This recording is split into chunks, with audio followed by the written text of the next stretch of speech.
Japan Dyno, the best of Japan to you.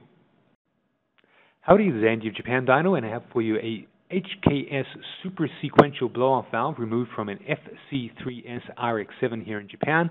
This is the vehicle-specific flange for the FC3S, the flange here and the rubber tubing here, as well as the bracket specific for the FC3S RX7. The valve here, the super sequential blow-off valve by HKS, is a universal blow-off valve, can be used with any turbo vehicle. So with modification of the flange, the valve is good for any turbo vehicle, and we'll go through to some further photos here. The valve in good tidy condition, a little bit of corrosion and a few minor marks, but very tidy. The HKS super sequential blow-off valve, a universal and adjustable blow-off valve. You can see the adjustable tensioning bolt here and locking nut in back. The diaphragm type blow-off valve has a diaphragm through this area here. Boost or inner manifold vacuum pulls on the diaphragm. Boost pressure pushes on the diaphragm. When the two of them are enough to overcome the spring here, the diaphragm flutters and pulls a small piston which runs through the body of the blow-off valve here.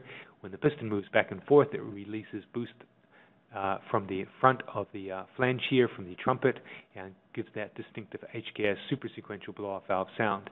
The tension on the diaphragm, of course, changed by winding in and out the bolt here and then locking in place with the locking nut. So a fully adjustable super sequential blow-off valve, but with this flange specifically for the FC3S RX7, and in good condition. We'll run through some further shots. The other side of the valve, as you can see there, a few little marks, scratches, and some corrosion on the back there, but in good tidy condition.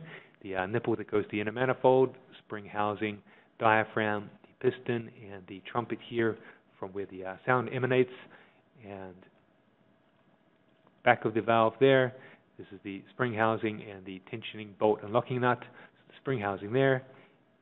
And from the front, you can see the very attractive purple valve of the HKS super sequential blow-off valve. So when the sequential movements of the diaphragm fluttering against the spring there move, it allows the boost pressure to squeeze around the outside of the piston here, creating that very distinctive HKS super sequential blow-off valve sound. So a tidy super sequential blow-off valve from a Japanese FC3S RX7, the valve made by the HKS company here in Japan, made in Japan, from Japan. Thank you. In order to serve you better, we have our website at www.japandyno.com, as well as our blog, the Japan Dyno Daily Fix, where we feature items of special interest. Look forward to seeing you there.